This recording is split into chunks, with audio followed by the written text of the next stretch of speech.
প্রিয় দর্শক, আপনাদের সবাইকে স্বাগত জানাচ্ছি। আমি এস এম আকাশ। দেখছেন দেশ ভাবনা, এই মুহূর্তের বাংলাদেশ। আমাদের সাথে দুজন অতিথি, তাদের সাথে আপনাদের পরিচয় করে দিই। আমাদের সাথে রয়েছেন মোহাম্মদ আবুল কালাম আজাদ মজুমদার, প্রধান উপদেষ্টার উপপ্রেস সচিব। আপনাকে স্বাগত জানাচ্ছি। আমাদের সাথে রয়েছেন অধ্যাপক ডক্টর শামীম রেজা, ঢাকা বিশ্ববিদ্যালয়। আপনাকেও স্বাগত জানাই। শামীম রেজা, আপনাকে দিয়ে আলোচনা শুরু করি। ঢাকাতে বোধহয় অনেক দিন পর একটা অভূতপূর্ব ঘটনা আমরা দেখলাম, যে জনসমুদ্র, ঢাকায় উত্তাল জনসমুদ্র দেখেছি। কারণ ফিলিস্তিনের প্রতি সংহতি জানানো হয়েছে। মানে এই ধরনের প্রতিবাদ বাংলাদেশে কবে হয়েছে আমি ঠিক জানি না। এই যে এই ধরনের সংহতি প্রতিবাদ আমরা জানালাম, এর আসলে প্রভাবটা কি ফেলতে পারে? আদৌ কি মানে ফিলিস্তিনিদের প্রতি এই সহানুভূতি কোনো কাজে লাগবে বলে মনে হয় আপনার? দেখুন, যে কোনো প্রতিবাদের তো একটা প্রতীকী মূল্য থাকে এবং একটা আন্তর্জাতিক ভাবে সেটার গ্রহণযোগ্যতা তৈরি হয়, একটা এক্সপোজার তৈরি হয়, লোকে জানে। তো আপনি যে প্রশ্ন করলেন সেটার উত্তর খুব কঠিন। আমরা হয়তো এক কথায় উত্তর দিলে সেটা আমাদের জন্য একটু অসম্মানের হয়ে উঠবে। কিন্তু এই জন্য কঠিন যে মধ্যপ্রাচ্যের এবং ফিলিস্তিনি যে ইস্যু, সেটা ব্যাপ্তি এত গভীরে এবং আন্তর্জাতিকভাবে যারা নীতি নির্ধারণ করেন, মার্কিন যুক্তরাষ্ট্র সহ এবং ইসরায়েল নিজেও অত্যন্ত শক্তিশালী সামরিক এবং কূটনৈতিক নেটওয়ার্ক সমৃদ্ধ একটা দেশ।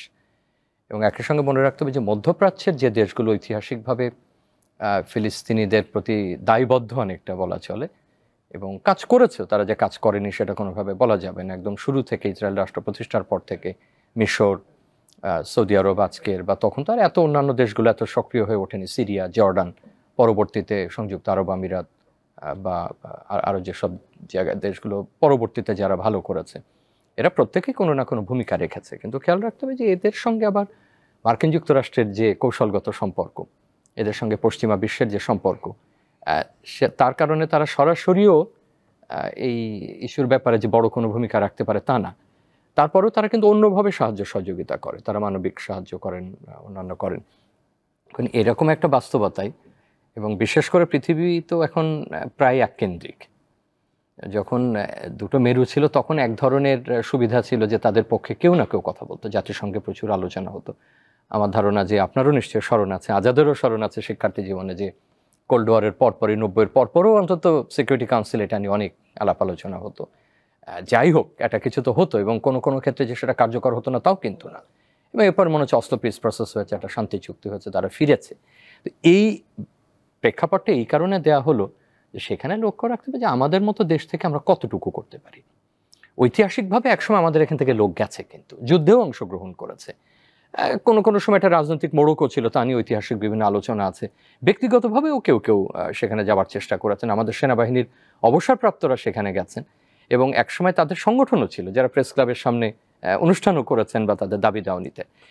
এইগুলো সব বিবেচনায় রেখেও বাংলাদেশের যেটা এটার যে অভিঘাত যেটা পড়তে পারে, এটা একটা বড় জনগোষ্ঠীর দেশ, এবং ঐতিহাসিকভাবে বাংলাদেশ ফিলিস্তিনি জনগণের যে আত্মনিয়ন্ত্রণের অধিকার, তাদের যে রাষ্ট্র গঠনের অধিকার এবং জাতি হিসাবে তাদের যে টিকে থাকবার অধিকার, এই ব্যাপারে বাংলাদেশ কিন্তু কখনো তার অবস্থান থেকে বিচ্যুত হয়নি। মানে বাংলাদেশের জনগণও সেই ব্যাপারে সংহতি প্রকাশ করেছে। বাংলাদেশের সরকার, রাষ্ট্র, যদি আমি সামগ্রিকভাবে বলি, এই অবস্থা থেকে তার কিন্তু খুব একটা পরিবর্তন ঘটেনি। এমনকি আপনি যদি পাশের দেশের সাম্প্রতিক সময় ইসরায়েলের সঙ্গে তার ঘনিষ্ঠতা বেড়েছে, তার নানান ধরনের চুক্তি এবং সমঝোতা রয়েছে, কিন্তু তার পূর্ববর্তী সরকারগুলো, বিশেষ করে কংগ্রেসের সময় যখন ইন্দিরা গান্ধী ছিলেন বা অন্যান্য, তখনও কিন্তু ফাতার যিনি নেতা ছিলেন তখন, ইয়াসির আরাফাত, তিনি যথেষ্ট তাদের কাছ থেকে সমর্থন পেতেন, সম্মান পেতেন। অর্থাৎ সামগ্রিকভাবে দক্ষিণ এশিয়ায় একটা অবস্থান ছিল। এখন যে সংহতি আমরা জানালাম, সেটা বড় একটা জানান দেওয়া। যে কোনো জানান দেওয়ার তো অবশ্যই মূল্য আছে। একই সঙ্গে আপনার ওই অর্থে প্রভাব যে তাদের পক্ষে যেটা মানুষ আছে পৃথিবীতে, কেউ না কেউ কথা বলে, সরকার না থাকলে সাধারণ মানুষ আছে। যে অনেক ধন্যবাদ। আপনার কাছে আবার আসবো আবুল কালাম আজাদ মজুমদার, আপনার কাছে আসি। যে একই ধরনের প্রশ্ন, কিন্তু প্রশ্নটা একটু স্পেসিফিক করি, যে আমরা এই যে এখনকার যে এনভায়রনমেন্ট বাংলাদেশ, এই এনভায়রনমেন্ট একটা ম্যাটার করে। এর আগে যে সরকারগুলো ছিল বা যে সরকার ছিল, তখন এমন তো না যে ফিলিস্তিনের উপর বা গাজার উপর এখন অত্যাচার হচ্ছে বা নির্যাতন হচ্ছে বা মানুষকে হত্যা করা হচ্ছে। এর আগেও হয়েছে, কিন্তু অনেক আগে কিন্তু এই ধরনের প্রতিবাদ হতো, ছোট বড়। কিন্তু এখন হওয়ার মতো যে পরিবেশ হলো, আগে 15-16 বছরে কিন্তু আমরা এই ধরনের আমরা দেখিনি, বরং কি দেখেছি 2021 সালে পাসপোর্টে যেটা লেখা ছিল যে সকল দেশে যাওয়া যাবে একমাত্র ইসরায়েল ছাড়া, এক্সেপ্ট ইসরায়েল, সেটাও তুলে দেওয়া হলো। এটার প্রেক্ষাপটটা কি ছিল বলে আপনার মনে হয়? ধন্যবাদ। এইটা তো আসলে আগের সরকার যারা তুলে দিয়েছিল তারা এটা ভালো বলতে পারবে। আমরা তো শুধু এটা না, আমরা এমনও দেখেছি যে আমাদের আগের সরকার ইসরায়েল থেকে স্পাইওয়্যার কিনেছে আমাদের দেশের নাগরিকের উপর, গোয়েন্দা নজর, আমরা এটা শুনেছি, এরকম একটা অভিযোগ আছে।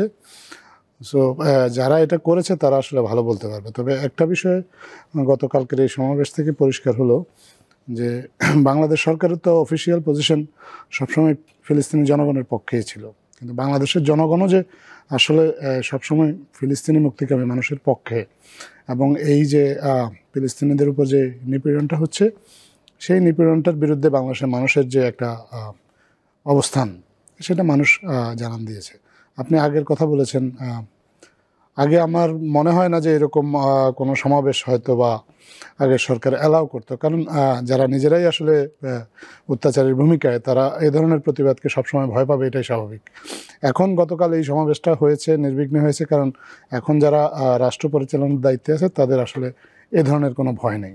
তারা কাজ করছে মানুষের অধিকার প্রতিষ্ঠার জন্য, এবং সরকার তীব্রভাবে গাজায় যে গণহত্যা হচ্ছে বা এখন যে গণহত্যাটা চলছে সেটা তীব্রভাবে প্রতিবাদ জানিয়েছে, এবং এটাতে মানুষের যে সেন্টিমেন্ট, মানুষের এই সেন্টিমেন্টের সাথে সরকারও একমত, বাংলাদেশের সরকার। এবং সে কারণেই গতকাল এই যে সমাবেশ হয়েছে সেই সমাবেশটাতে আসলে সরকারের দিক থেকে চেষ্টা করা হয়েছে যাতে এখানে কেউ ধরুন কোনো ধরনের বিশৃঙ্খলা সৃষ্টি না করতে পারে বা এমন কোনো কিছু না করে যাতে করে বাংলাদেশের মানুষ সম্পর্কে বহির্বিশ্বে একটা ভুল বার্তা যায়। সরকারের দিক থেকে সেই চেষ্টাটা করা হয়েছে এবং আমি মনে করি যে সরকার সেই কাজটাতে সফল হয়েছে। এখন আপনার এবং সেখানে সমাবেশে অনেকগুলো দাবি দেওয়ার কথা ঘোষণায় বলেছেন তারা, এবং আমরা মনে করি যে বাংলাদেশের অন্তর্বর্তীকালীন সরকার এগুলো দেখেছেন এবং অবশ্যই এই মানুষের যে এই সেন্টিমেন্ট এটাকে বোঝার চেষ্টা করে বা এটাকে ধারণ করে সরকারও সেই বিষয়ে প্রয়োজনীয় পদক্ষেপ নেবে। অলরেডি তো আমি দেখলাম যে পাসপোর্টের যে বিষয়টা এটা বোধহয় পুনর্বহালের সিদ্ধান্ত হয়েছে। জি, তো অনেক ধন্যবাদ শামীম রেজা। যেটা একটা একটু যদি যোগ করবার সুযোগ থাকে এটার সঙ্গে, যে যেটা আজাদ বলছিলেন যে সেটা কিন্তু খুব গুরুত্বপূর্ণ, যে এর আগে আপনি প্রশ্ন করছিলেন যে এত বড় সমাবেশ, মানে এনভায়রনমেন্ট, হ্যাঁ ফিলিস্তিন পরিবেশ একটা বড় ব্যাপার, কারণ আপনি এত বড় সমাবেশ তো একটা যারা খুব অস্থির বা নিজেদের উপর বিশ্বাস নেই কল্পনাই করতে পারবে না যে লক্ষ লক্ষ মানুষ একটা শহরে ঢুকুক। আর ওর কথার সূত্র ধরেই বলছি যে একটা তাৎপর্য যে এখানে তো আমাদের পশ্চিমা দূতাবাসগুলো আছে বা আরো আন্তর্জাতিক প্রতিষ্ঠান আছে, আন্তর্জাতিক গণমাধ্যম আছে, তাদের মাধ্যমে কিন্তু সংবাদটা যাচ্ছে। সুতরাং সেটাও একটা আন্তর্জাতিক সংহতি তৈরি করে যে না এত বড় একটা দেশ। এমনি বলে রাখি এই ধরনের সমাবেশ কিন্তু বিভিন্ন সময় ইন্দোনেশিয়াতে হয়েছে, জাকার্তাতে হয়েছে, দক্ষিণ পূর্ব এশিয়ার দেশগুলোতে, এবং আমাদের এখানে একসময় মসজিদে খুতবার পরে, জানি না সাম্প্রতিক হয়তো বহু হয় না, কিন্তু 70-এর দশকে 80-র দশকে খুতবার পরে নিয়মিতভাবেই ফিলিস্তিনিদের জন্য দোয়া করা হতো এবং বলা হতো।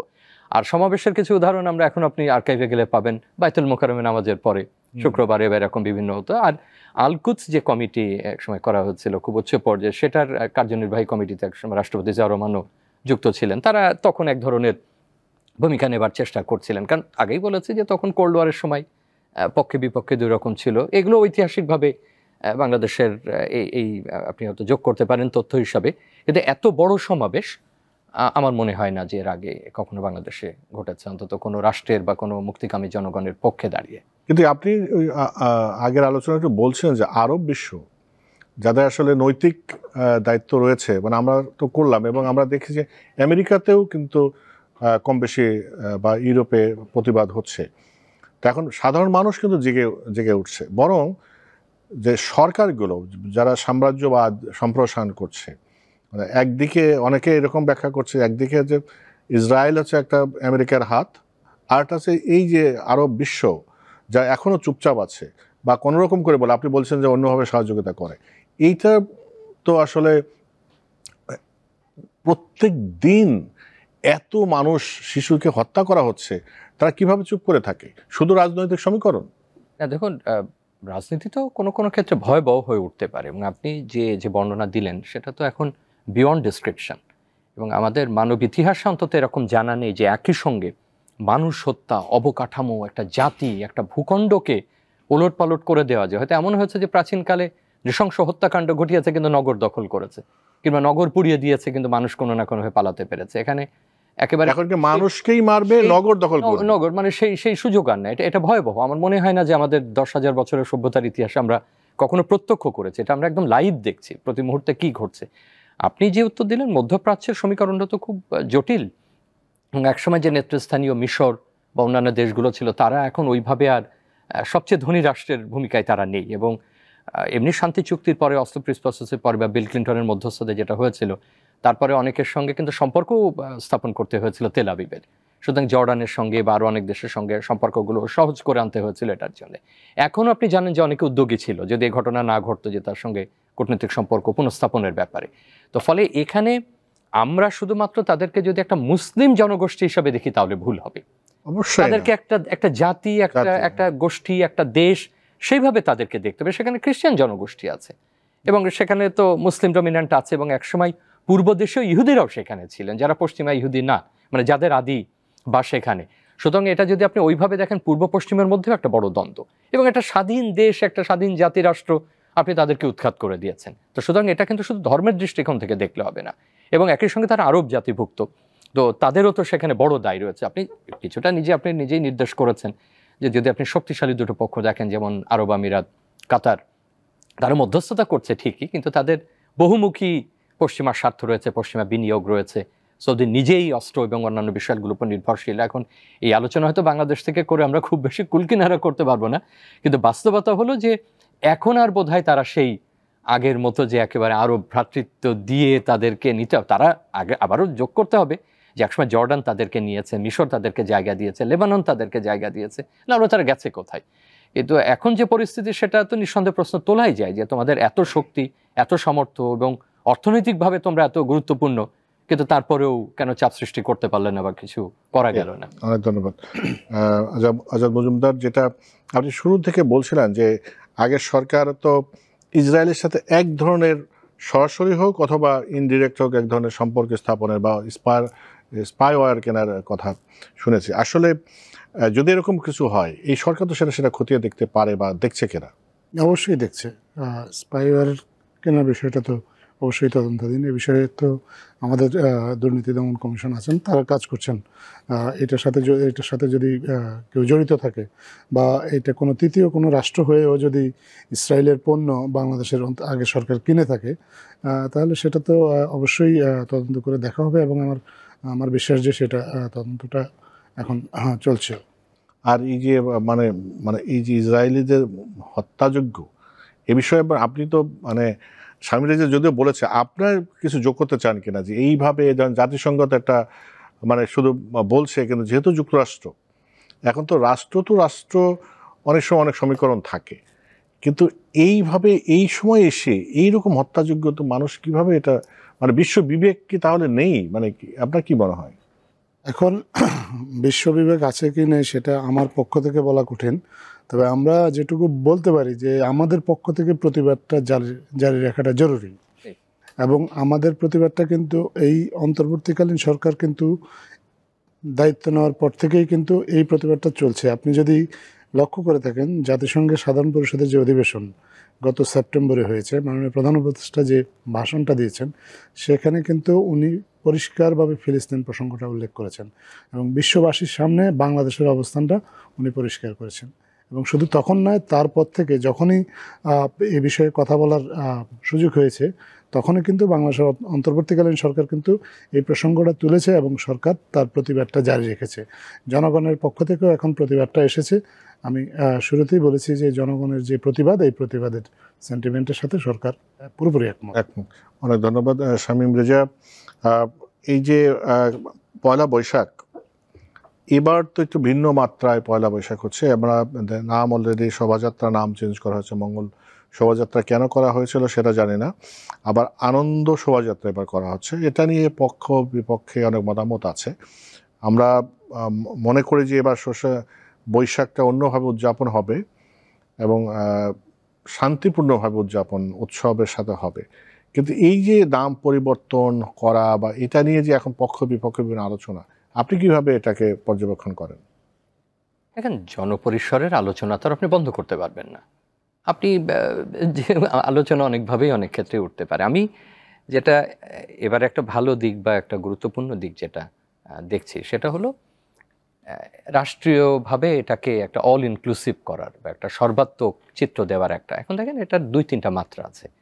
একটা হলো উৎসব, কিন্তু আপনি গাণিতিকভাবে বেঁধে আটকে করতে পারবেন না, কিন্তু উৎসবের একটা রাজনীতিও কিন্তু আছে।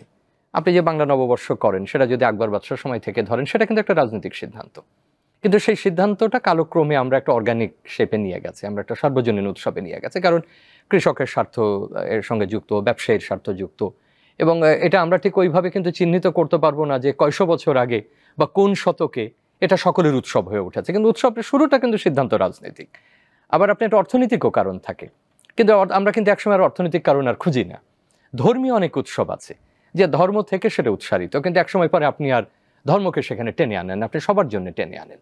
তো এই বিষয়গুলো যদি বিবেচনায় রেখে এবারের পরিস্থিতি বিশ্লেষণ করি, যে সরকার যে সিদ্ধান্তটা নিয়েছেন আমি খুবই সাধুবাদ জানাই, যে অন্যান্য আরও জাতি আছেন, আরও গোষ্ঠীর মানুষেরা আছেন, এবং ঠিক আছে এটা বাঙালির একটা বড় উৎসব, আবার অন্যান্য জাতিদেরও উৎসব আছে এই সময়টা, এটা যে শুধু আমাদের তা না, এটা কত শত বছর ধরে মানুষ করছে। রাষ্ট্রের একটা দায়িত্ব আছে, এবং উৎসব শুরুরও কিন্তু একটা কৃত্রিমতা থাকতে পারে, কিন্তু একসময় পরে কিন্তু সেটাকে কৃত্রিম মনে হয় না। আপনি যখন ছায়ানট শুরু করেছিলেন একটা আয়োজন, তখন অনেকের কাছে হয়তো মনে হচ্ছিল যে এটা কেমন হচ্ছে, এটা কতদিন টিকবে, কিন্তু আপনি কি এখন ৬০ বছর পরে বা ৬৫ বছর পরে আর এটা কৃত্রিম নাকি এটা স্বাভাবিকের প্রশ্ন তোলেন? আপনি তোলেন না, কারণ এটা আপনি গ্রহণ করেছেন, আত্মীকরণ করেছেন।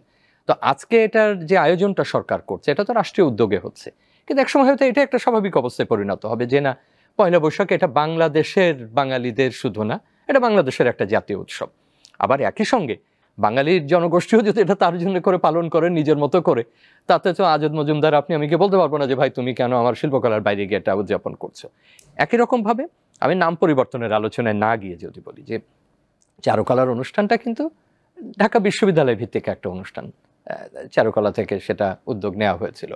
এটা আমি মনে করি যে আস্তে আস্তে সবচেয়ে ভালো হবে এটা তাদের উপরেই রাখা, যে তাদের শিক্ষার্থী, তাদের প্রাক্তন শিক্ষার্থী যারা, তাদের শিক্ষক যারা, বা তারা সবাই মিলে শিল্পী যারা, তারা যেভাবে এটা করতে চান, আমি মনে করি যে এই স্বাধীনতা যত তাদের কাছে থাকবে তত এটার একটা সর্বজনীন চিত্র থাকবে। আবার যেটা আগের কথা বললাম, যে যেটা রাষ্ট্রীয়ভাবে করার সিদ্ধান্ত হচ্ছে সেটা হোক, সেটা জাঁকজমক করে হোক, এবং সেটা যদি মানুষ গ্রহণ করে একসময় সেটা দাঁড়িয়ে যাবে। এই যে ঈদ উৎসব, এখন ঈদ উৎসব একসময় ঢাকায় হতো, নায়েব নাজিমদের সময় ঈদ উৎসব হতো, সেগুলোর প্রচুর প্রমাণও আছে, আপনি জাদুঘরে গেলেও দেখতে পাবেন, চিত্রাঙ্কন রয়েছে। তো সেটা তো তখনকার নায়েব নাজিমরাই আয়োজন করতেন, তাতে জনগণ অংশগ্রহণ করতেন। একসময় পরে থেমে গেছে, হয়নি, আমরা ভুলে গেছি। আবার যদি কেউ শুরু করে, আবার যদি গ্রহণ করে, মানুষ চলবে। আমার সারাংশ হলো এই কথাটা, রাষ্ট্রের মতো করবে, সেটাও একসময় একটা অর্গানিক শেপ নিতে পারে।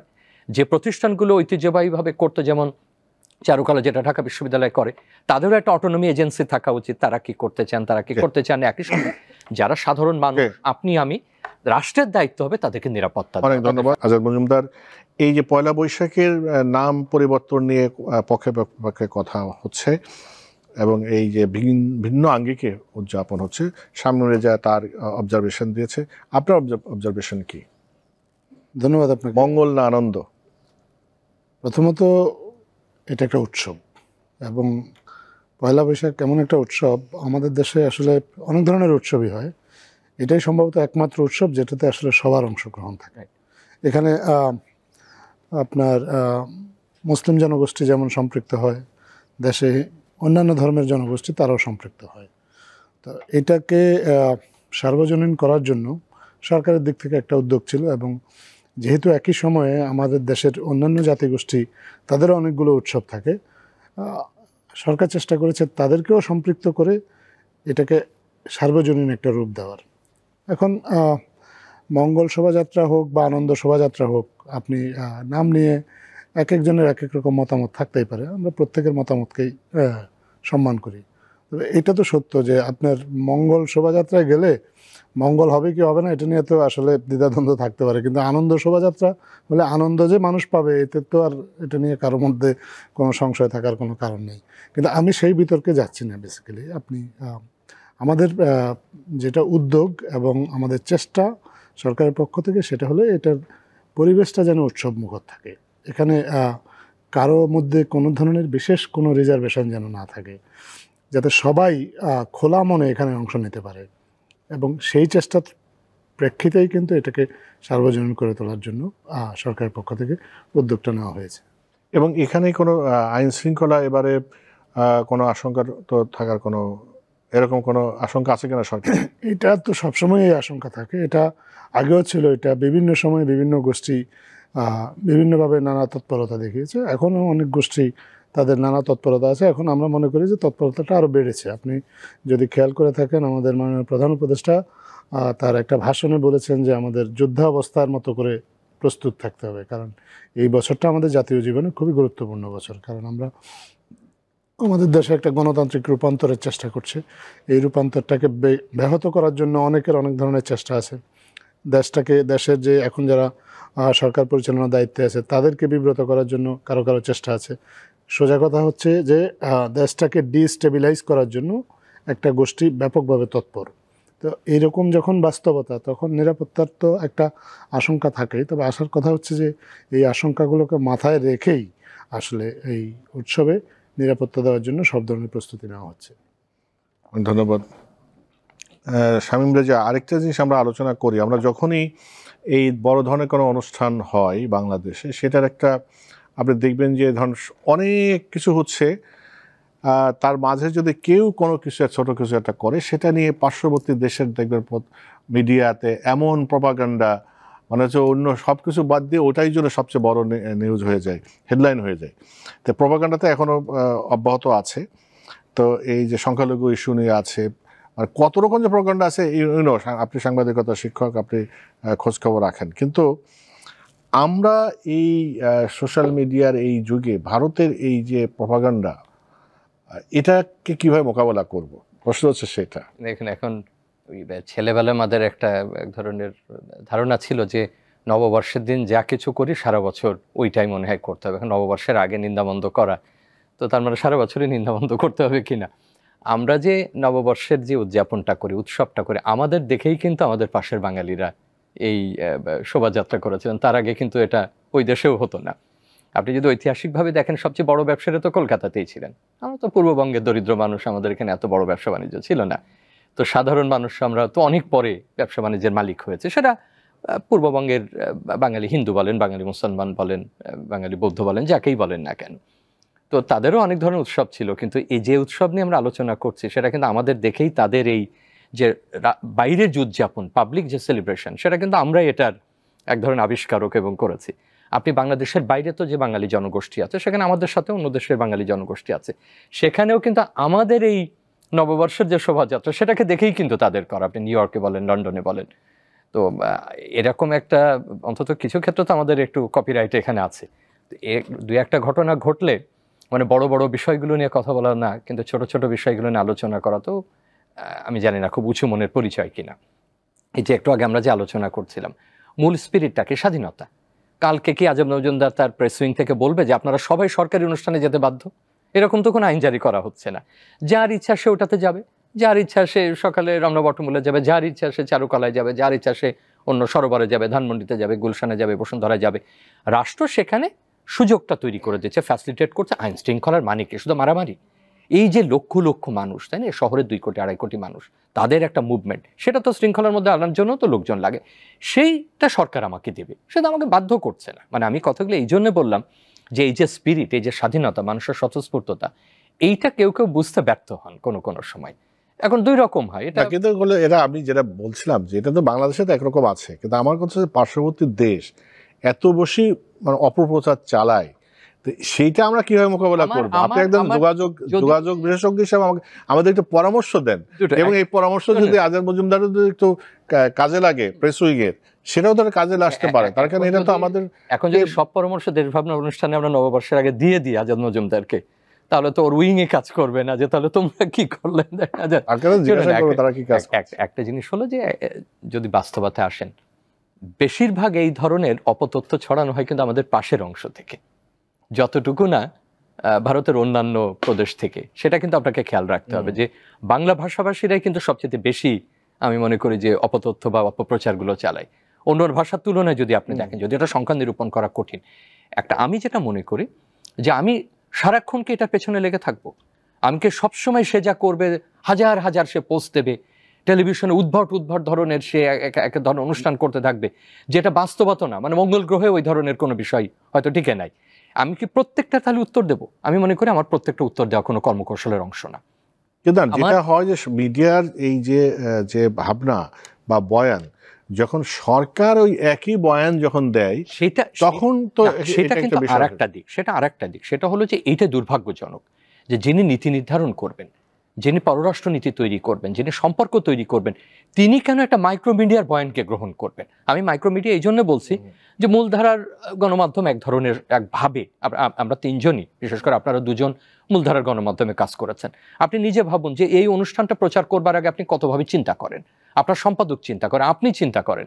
আজাদ মজুমদার যখন, এখনো তিনি সক্রিয় সাংবাদিক, যে যখন তিনি ছিলেন, তিনি অত্যন্ত গুরুত্বপূর্ণ নীতি নির্ধারণের দায়িত্বে ছিলেন। তিনি জানেন কতগুলো হাত হয়ে একটা সংবাদ যায়, কতগুলো চিন্তা ভাবনার পরে। সেখানে একটা মাইক্রোমিডিয়াতে যা ইচ্ছা তা আমি করছি। দুর্ভাগ্যজনক হলো সেইটা কেন নীতি নির্ধারকরা গ্রহণ করবেন, সেইটা কেন পররাষ্ট্র নীতিতে প্রতিফলিত হবে, সেটা কেন রাষ্ট্রীয় নীতিতে প্রতিফলিত হবে, সেটা খুব দুঃখজনক। কিন্তু আপনি যে উত্তরটা চেয়েছিলেন সেই উত্তরটা আমি ইতিবাচকভাবে দেব। আমার বক্তব্যটা এরকম যে আমাকে ইতিবাচক পথ খুঁজতে হবে। তার একটা বড় জিনিস হলো আমরা যে আলোচনাগুলো করছি সেটা তাদের কাছে পৌঁছানোর ব্যবস্থা করতে হবে। আমরা কনজিউম করি তাদের হাজার হাজার লক্ষ লক্ষ অসংখ্য অপ্রয়োজনীয় তুচ্ছ পোস্টগুলোকে আমরা নিয়ে আমরা প্রভাবিত হই, অথবা তারা প্রভাবিত করবার চেষ্টা করে আমাদেরকে। আমাদের গুরুত্বপূর্ণ আলোচনাগুলো তাদের কাছে যায় কিনা, আমাদের গুরুত্বপূর্ণ মাধ্যমগুলো তাদের কাছে পৌঁছায় কিনা, আমাদের থিঙ্ক ট্যাঙ্করা তাদের থিঙ্ক ট্যাঙ্কের কাছে পৌঁছায় কিনা, আমাদের সংস্কৃতি, আমাদের একাডেমিয়া, আমাদের শিক্ষা প্রতিষ্ঠান, আমাদের গবেষক, আমাদের চিন্তা ভাবনা, সেগুলো তাদের কাছে পৌঁছায় কিনা, এটা এক। আর একটা হলো যে তাদেরও যে লিবারেল গ্রুপটা আছে, সবাই আমি মনে করি না যে যারা এই যে জায়গা থেকে এই প্রপাগান্ডাগুলো উদ্ভূত হয় বা এই ধরনের অপতথ্য উদ্ভূত হয়, তাদের সবাই একেবারে এই ধরনের অমূলক চিন্তা করেন। তাদের যারা উদার চিন্তা করেন, যারা বাস্তবসম্মতভাবে বাংলাদেশকে দেখেন, বাংলাদেশকে বোঝার চেষ্টা করেন এবং এখানকার ইস্যুসগুলোকে জানেন, সেই ধরনের প্রতিষ্ঠানগুলো আমার মনে হয় যে সামনে আসতে পারছে না, সেখানেও পারছে না। আর আমাদের দিকে পারছে না আমি বলবো না, আমাদের সাথে তাদের এক ধরনের যোগাযোগ স্থাপন হচ্ছে না। সুতরাং আপনি যতই ওই দাগটা মোছার চেষ্টা করেন ব্ল্যাকবোর্ডে, তার চাইতে বড় জিনিস হচ্ছে আপনি আর একটা বড় দাগ দেন, বড় দাগ দিয়ে প্রমাণের চেষ্টা করেন যে আমি উদযাপনে তোমার চাইতে ভালো, আমি চিন্তা ভাবনায় আরো অগ্রগামী থাকতে চাই, আমি তুচ্ছ তাচ্ছিল্য চিন্তা ভাবনার মধ্যে নাই, তুমি যত অপতথ্য আমার এখানে দাও না কেন, তাতে আমার খুব বেশি কিছু এসে যায় না। কিন্তু পরস্পরকে জানতে হবে, জানাতে হবে এবং জানার একটা পরিসর তৈরি করতে হবে। অনেক ধন্যবাদ আজাদ মজুমদার। যেটা এই আপনারা অবশ্যই আপনাদের প্রেস উইং থেকে অবশ্যই কাজ করছেন এটা নিয়ে দীর্ঘদিন, কারণ এই যে ভারতের যে প্রপাগান্ডা মিডিয়ার, সেটার জন্য আসলে পার্টিকুলারলি কি করছেন সেটার জন্য একটু ধারণা দেন। কিন্তু আমি যে আশঙ্কার কথা যেটা শামীম রেজাকেও জিজ্ঞাসা করলাম, সেটা হলো ভারতের ধরেন ছোট বড় মিডিয়া একরকম বলল, কিন্তু ভারতের সরকার, পররাষ্ট্র মন্ত্রণালয়, ইভেন প্রধানমন্ত্রী যখন আমাদের মাননীয় অন্তর্বর্তী সরকারের প্রধান উপদেষ্টাদের সাথে বৈঠক করছেন, তখনও কিন্তু ওই পুরনো ইস্যুই, সে সংখ্যালঘুদের উপর নির্যাতন, যার কোনো বেজ নাই, তেমন কোনো বেজ নাই। তো এই জিনিসগুলো সরকার এবং আপনারা কিভাবে এটা মানে করেন, ডিল করেন? ধন্যবাদ আপনাকে। আমার শ্রদ্ধেয় শিক্ষক উনি একটা পয়েন্ট খুব সুন্দর রেজ করেছেন যে সব ম্যাক্রো বা মাইক্রো মিডিয়ার আসলে তথ্যের জবাব দেওয়ার কোনো প্রয়োজন আছে কিনা। আমিও মনে করি যে সব ধরনের প্রচারণার জবাব দেওয়ার প্রয়োজন নেই। আর ডিসইনফরমেশনকে ফাইট করার আসলে আমরা মনে করি সবচেয়ে বড় টুল হচ্ছে ইনফরমেশন। আপনি যদি ইনফরমেশনটা দেন তাহলে ডিসইনফরমেশন কিন্তু হারিয়ে যাবে, ইনফরমেশনটা থাকবে। এবং আমাদের পক্ষ থেকে সর্বাত্মক চেষ্টা করাটা হচ্ছে যে সঠিক ইনফরমেশনটা দেওয়া। এটা আমরা চেষ্টা করছি সাংবাদিকদেরকে যেমন দেওয়ার, তেমনি সাধারণ জনগণকেও সামাজিক যোগাযোগ মাধ্যমে আমরা সাধারণ জনগণের কাছেও সঠিক তথ্যটা পৌঁছানোর চেষ্টা করছি। তাতে করে একটা আমাদের যেটা সুবিধা হয়েছে, তাতে অন্তত আমাদের দেশের মানুষের মধ্যে এই ভারতীয় প্রপাগান্ডার কোনো প্রভাব নেই। কারণ আমাদের দেশের মানুষ তারা দেশে বসে যে দেখছে আসলে দেশের প্রকৃত সিচুয়েশনটা কি, দেশের মধ্যে কোনো বিষয়ে যদি তারা তাদের অবজারভেশন থাকে, তারা কিন্তু খোলা মনেই সরকারের সমালোচনা করতে পারছে এখন। সামাজিক যোগাযোগ মাধ্যমে বলেন বা ইভেন আমাদের গণমাধ্যমেও সরকারের সমালোচনা হচ্ছে। আমরা সেই সুযোগটা সবাইকে করে দিয়েছি যে সরকার যদি কোনো ভুল করে বা কোনো জায়গায় যদি কোনো বিভ্রান্তি থাকে, যাতে সমালোচনা হোক, আলোচনা হোক। এটা একটা টুল। আর এখন ডিসইনফরমেশনের টার্গেট অডিয়েন্স কারা, আপনার এটা দেখার একটা বিষয় আছে। ডিসইনফরমেশনের টার্গেট অডিয়েন্স কিন্তু আসলে পশ্চিমা নাগরিকরা, আপনি ভারতীয়রাও না। ভারতের একটা গোষ্ঠী আছে উগ্র জাতীয়তাবাদী গোষ্ঠী, তাদেরকে ভারতীয় মিডিয়া যাই দেখ এবং আমরা যাই দিই, তাতে কোনো আসলে প্রভাবিত করার তাদেরকে সুযোগ কম। তাদের এক ধরনের একটা ধারণা তাদের বাংলাদেশ মাইন্ডসেট তৈরি করা আছে। পশ্চিমে বাংলাদেশ সম্পর্কে যে অপপ্রচারটা চালাচ্ছে, আমরা আমাদের দূতাবাসগুলোর মাধ্যমে আমাদের অবস্থানটা বিভিন্ন সময়ে পরিষ্কার করেছি, আর আমাদের পক্ষ থেকে তথ্যটা দেওয়া হচ্ছেই। আপনি দেখেছেন আমাদের কয়েকদিন আগে বিনিয়োগ সম্মেলন হয়েছে। যে বিনিয়োগ সম্মেলনে আমাদের যে আপনার 450-এর মতো বিনিয়োগকারী এখানে এসেছে। এই বিনিয়োগ সম্মেলনে এতগুলো বিনিয়োগকারীকে আমন্ত্রণ জানানোর কিন্তু এটাও একটা কারণ যে বাংলাদেশ সম্পর্কে বাইরে যে বিভ্রান্তিমূলক প্রচারণাটা চলছে, তাতে তারা যাতে বিভ্রান্ত না হয়ে তারা বাংলাদেশে এসে সরেজমিনে বাংলাদেশটা কেমন, বাংলাদেশের পরিস্থিতি কি সেটা দেখে। আপনি দেখেন অনেকগুলো প্রায় মিটিং হয়েছে আপনার এখানে, বিনিয়োগকারীরা অনেক ধরনের স্টেক হোল্ডারের সাথে কথা বলেছেন। কথা বলে তারাও কিন্তু একটা পরিষ্কার ধারণা পেয়েছেন যে বাংলাদেশের আসলে প্রকৃত সিচুয়েশনটা কী। এখন এই ডিসইনফরমেশনকে ফাইট অনেকগুলো লেয়ারে ফাইট করতে হয়। আপনার মনিটরিং অবশ্যই একটা বড় লেয়ার, কারণ মনিটরিং না হলে তো আপনি জানবেনই না যে কোথায় আসলে ডিসইনফরমেশনটা ছড়ানো হচ্ছে। সো মনিটরিংটা করা হচ্ছে, ইনফরমেশনগুলো দেওয়া হচ্ছে। ইনফরমেশন আমরা যে শুধু বাংলাদেশের সাংবাদিকদেরকে দিচ্ছি তা না, আমাদের একটা সেপারেট একটা হোয়াটসঅ্যাপ গ্রুপ আছে ভারতীয় সাংবাদিকদেরকে এই তথ্য দেওয়ার জন্য। পাশাপাশি কেউ কোনো কনসার্ন রেজ করলে আমরা সেই কনসার্নটা পুলিশের কাছে যাচ্ছে, আমাদের অন্যান্য কর্তৃপক্ষের কাছে যাচ্ছে এবং তাদেরকে বলছি যে তদন্ত করে আপনারা আমাদেরকে সঠিক তথ্যটা জানান। সংখ্যালঘু নির্যাতনের যে বিষয়গুলো আলোচনা এসেছে বা যে অভিযোগগুলো করেছে, আপনি দেখেছেন হিন্দু বৌদ্ধ খ্রিস্টিয়ান ঐক্য পরিষদ বলেছে যে গত কয়েক মাসে আপনার 23 জন সংখ্যালঘু সম্প্রদায়ের মানুষ মারা গেছেন ধর্মীয় সহিংসতায়। আসলেই কি তাই? বাংলাদেশের মিডিয়া তো এখন মোটামুটি স্বাধীন। যদি এরকমই ঘটনা হতো তাহলে বাংলাদেশের মিডিয়াতেও তো এই বিষয়গুলো আসতো। সাধারণ কিছু ক্রাইমকে আপনার হেইট ক্রাইম হিসেবে চালিয়ে দেওয়া হচ্ছে। তো এই বিষয়গুলো আমরা সরকারের পক্ষ থেকে সবসময় চেষ্টা থাকছে যত বেশি সম্ভব স্বচ্ছতা মেনটেন করে প্রকৃত তথ্যটা সবার সামনে তুলে ধরা। বিকজ আমরা মনে করি the biggest tool to fight against disinformation is providing the correct information. ধন্যবাদ। আমি জানি যদি একটু সুযোগ থাকে আজাদের মনে হলো, দেখুন আমরা ওই অর্থে তিনজনই অনেক সময় একই গুরুর কাছেই প্রায় শিক্ষা গ্রহণ করেছে, যেটা আমরা ছাত্র শিক্ষক সতীর্থ সম্পর্কের। এবং একেবারে যদি বলি যে আজকের যিনি আলী রিয়াজ গুরুত্বপূর্ণ তরুণ, তার থেকে শুরু করে আতাউসামাদ থেকে শুরু করে অনেকের নাম বলতে পারবো, তারা প্রত্যেকে আমাদের কিন্তু ইতিবাচক সাংবাদিকতার কথা বলেছেন, নেতিবাচক না। এবং আমার মনে হয় যে আমাদের শিক্ষাটাই যে আমরা ইতিবাচক একটা বিষয় দিয়ে, কনস্ট্রাক্টিভ একটা বিষয় দিয়ে কত দূরে এগোতে পারি। একটা বিষয় হয় কিনা, আজাদ এখানে আছেন, যেহেতু গুরুত্বপূর্ণ জায়গা আছেন, আজাদকে অভিনন্দন জানানোরও সুযোগ পাইনি, দেখা হয় না সাধারণত, যে আমরা তো একটা দক্ষিণ এশীয় বা এরকম আন্তর্জাতিক একটা মিডিয়া সামিট করতে পারি, যেখানে আমরা সাংবাদিকরা আসুক, সম্পাদকরা আসুক, প্রভাবশালী যে সমস্ত, বিশেষ করে আমি যদি বলি পাশের দেশের, তার যে প্রভাবশালী মুদ্রণ মাধ্যমে যেসব সম্পাদকরা আছেন, ভেটেরান যেসব সম্পাদকরা আছে, অন্যান্য মাধ্যমে বা আরও যেসব দেশগুলো আছে, শ্রীলঙ্কা, পাকিস্তান, নেপাল, অন্যান্য, তা আমি মনে করি যে তাদের সমন্বয়ে একটা কিছু করা যায়। যেমন বিনিয়োগ সম্মেলনের কথা বললো, যে তারা এসে দেখুক, তারা কথা বলুক। আমি আপনাকে ইন্টারাপ্ট করার জন্য, আপনি যে প্রস্তাবটার কথা বলেছেন, আমাদের সরকার কিন্তু এটা অনেকবার বিবেচনা করেছে, কিন্তু এটার একটা অসুবিধা আমরা দেখেছি। সেই অসুবিধাটা হলো, আমরা যদি ওনাদেরকে নিয়ে আসি এবং ওনাদেরকে দেখাই, তাহলে ওনারা যেটাই বলুক মনে করতে পারে যে এটা স্টেট স্পন্সর্ড। আমরা তাদেরকে নিয়ে আসছি, তাদেরকে এখানে আতিথেয়তা দিয়েছি, দিয়ে আমরা তাদেরকে যা শিখিয়েছি, যা বলিয়েছি, তারা হয়তো সেটাই গিয়ে রিপিট করেছে। এই আশঙ্কাটা থেকে আমরা যেটা করেছি, আমরা তাদেরকে বারবার বলেছি যে আপনারা আসুন, আমাদের কোনো ধরনের ইনভলভমেন্ট থাকবে না, আপনারা আসবেন, দেখবেন। এবং আমি এটুকু বলতে পারি, বাংলাদেশে বিদেশি সাংবাদিকরা আসতে চেয়েছে, 1 ঘন্টার মধ্যে ওনাদেরকে ভিসা দেওয়া হয়েছে, যেটা অকল্পনীয় বিষয়। আমি নিজে সাংবাদিকতা করেছি, ওয়াশিংটন পোস্টের মতো পত্রিকার সাথে আমি সম্পৃক্ত ছিলাম।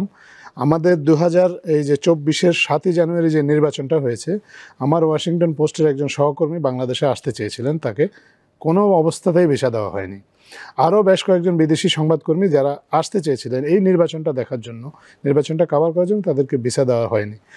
এর আগে যারা এসেছেন প্রত্যেকের সাথে গোয়েন্দা সংস্থার একজন লোক সবসময় আপনার লেগেছিল, যাতে তারা কোথায় যায়, কার সাথে কথা বলে, কী ইনফরমেশান নেয়, এগুলো যেন দেখে। আমরা চেয়েছি যে এইরকম পরিবেশটা না করে এমন একটা পরিবেশ তৈরি করতে, যাতে একজন বিদেশি সাংবাদিক এখানে এসে স্বাধীনভাবে কাজ করতে পারেন এবং উনি নিজে তার যেখানে ইচ্ছা সেখানে গিয়ে উনি আপনার দেখতে পারেন। উনি যদি নিরাপত্তার চান আমাদের কাছে, আমরা নিরাপত্তা দিতে রাজি হয়েছি। এবং সবচেয়ে বড় জিনিস হলো যে আমরা ভিসা প্রসেসটা এত উন্মুক্ত রেখেছি সাংবাদিকদের জন্য। বাংলাদেশের ইতিহাসে আসলে গত 8 মাসে যত বিদেশি সাংবাদিক এসেছে, বাংলাদেশের ইতিহাসে 55 বছরে বা 54 বছরে এত বিদেশি সাংবাদিক আসেনি। আমরা কিন্তু তাদেরকে আমন্ত্রণ জানিয়েছি। এবং আপনি যে সামিটটার কথা বলেছেন, এরকম একটা আইডিয়া নিয়ে আমরাও কাজ করেছিলাম বা চিন্তাভাবনা করেছিলাম, কিন্তু এই সামিটটা থেকে আমরা অন্তর্বর্তীকালীন সরকার সরে এসেছে। কারণ তাতে একটা বিভ্রান্তি তৈরি হতে পারে এরকম, যে তাতে কেউ কেউ মনে করতে পারে যে বাংলাদেশ সরকারই আসলে তাদেরকে তারপরে আমি বলবো যে যদি এটা আরো পুনর্বিবেচনা করবার সুযোগ থাকে, কারণ এটার একটা দৃশ্যমানতার একটা মূল্য আছে। তো সমালোচনা কেউ না কেউ করবে যে এটা গভর্নমেন্ট, দরকার হলে আমি এমনি কৌতুক করে বলছি তাদের প্লেন ফেয়ারও দেওয়া হবে না, কোনো কিছু না, যে আপনি নিজেই আসেন, নিজে এসে আপনি দেখেন, কারণ তারও প্রভাবশালী। কিন্তু আমার একটা মনে হয় যে এখানে একটা চেক অ্যান্ড ব্যালেন্সেরও বিষয় থাকবে।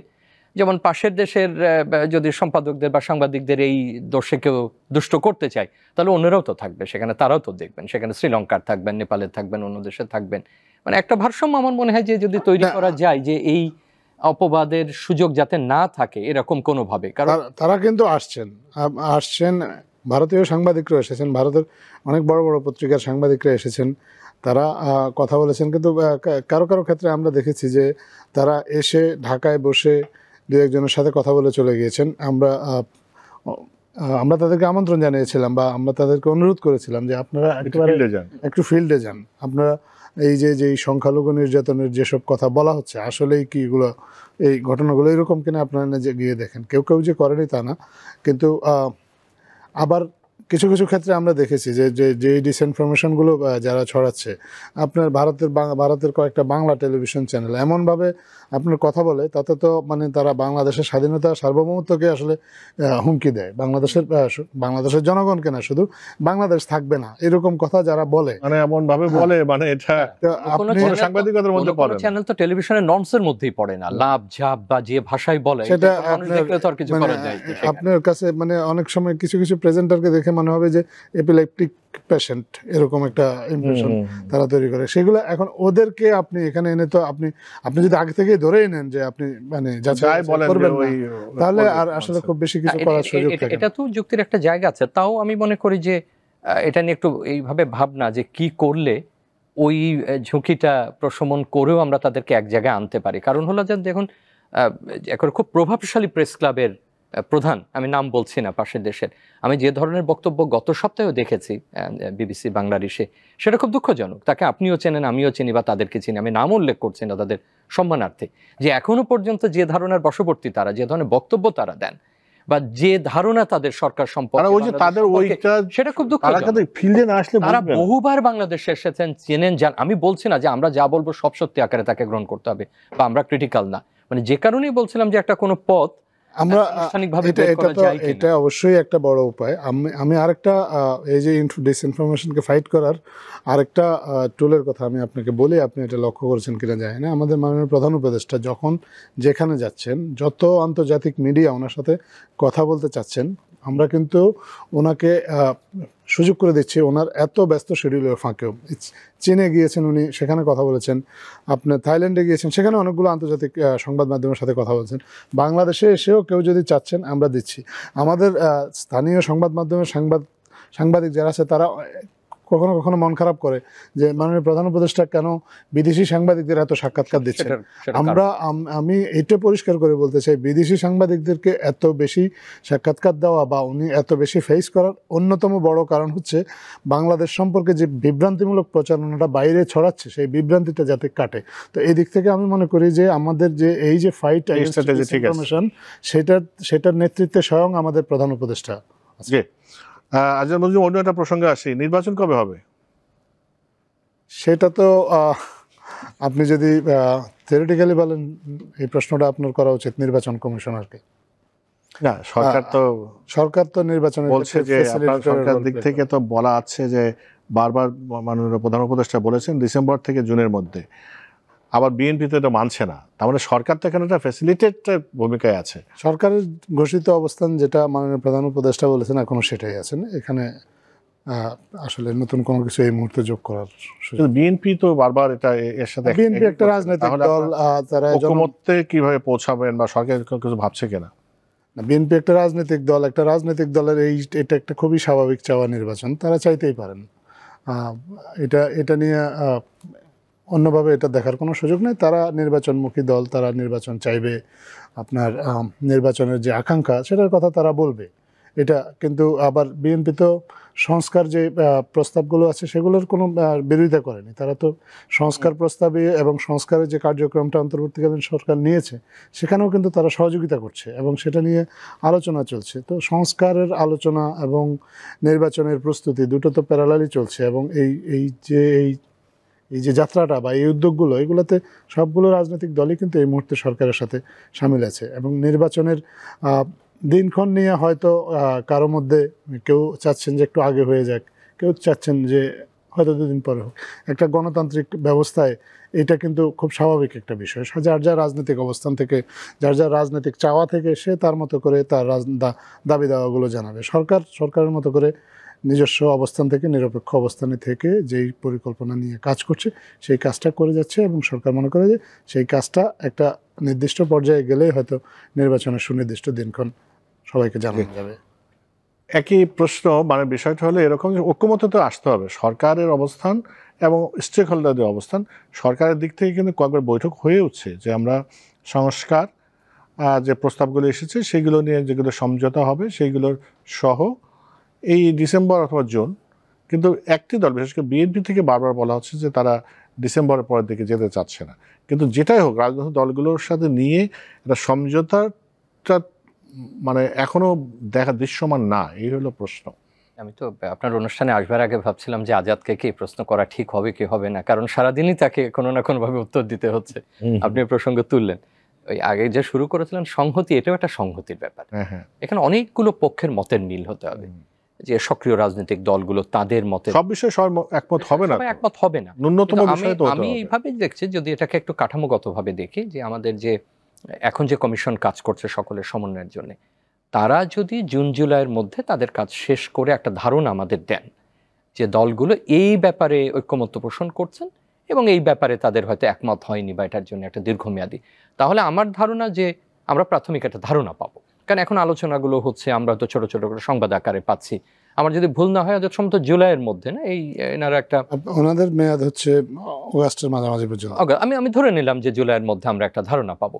তারপরেও কিন্তু আমাদের যথেষ্ট সময় থাকবে নির্বাচনের। সেটা ধরি যে সময়কালটা আমরা বলছি সেটা প্রথমে হোক বা পরের অংশে হোক, তো ওইটা হলে আমরা একটা ধারণা করতে পারবো যে কোথায় এগ্রিমেন্টটা হলো।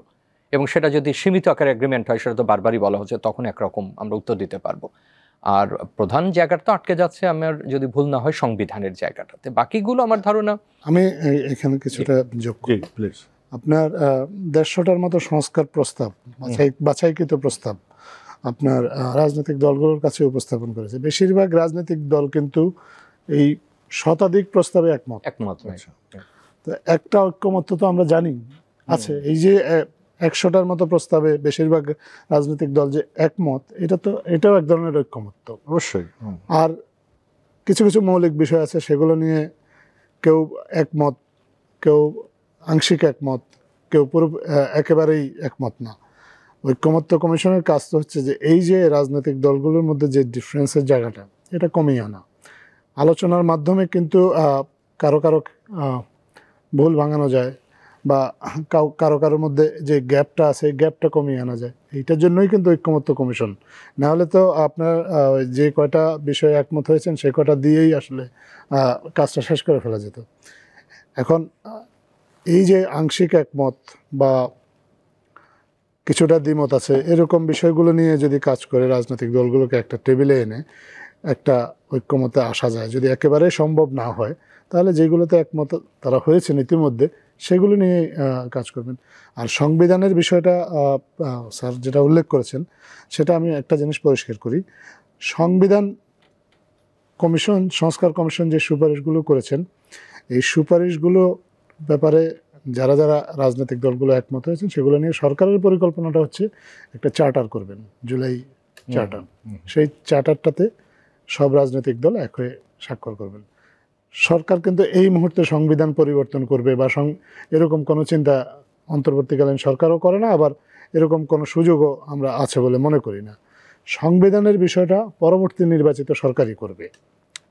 কিন্তু সরকার, অন্তর্বর্তীকালীন সরকার যে কাজটা করছে বা ঐক্যমত্য কমিশন যে কাজটা করেছে, পরবর্তী নির্বাচিত সরকার যে কাজটা করবে সেটার ব্যাপারে এখনই একটা পলিটিক্যাল কনসেনসাসে আসার কথা বলছে, যাতে করে সব রাজনৈতিক দল যদি এখন একটা পলিটিক্যাল কনসেনসাসে এসে একটা চার্টারে সই করে তাহলে পরবর্তীতে সেটা তারা বাতিলও করে দিতে পারে, কিন্তু জনগণের একটা প্রেশার থাকবে, অ্যাটলিস্ট একটা অব্লিগেশন তাদের তৈরি হবে। সেটাই হচ্ছে আপাতত পরিকল্পনা। একদম শেষ করবো আপনার কাছে এসে, আপনাকে প্রশ্ন শেষ করে একটা জিনিস খেয়াল করেছেন অবশ্যই, যে এখন বাংলাদেশে যেটা হয়েছে মেইন স্ট্রিমের থেকে সোশ্যাল মিডিয়ার প্রচারণাগুলো কিন্তু অনেক বেশি মানুষের কাছে যায়। আমরা যখন বিভিন্ন জায়গায় যাই আমাদেরকে অনেকে মনে করে সাংবাদিক বলে মনে করে, আমরা আমাদের একটু বেশি জানি।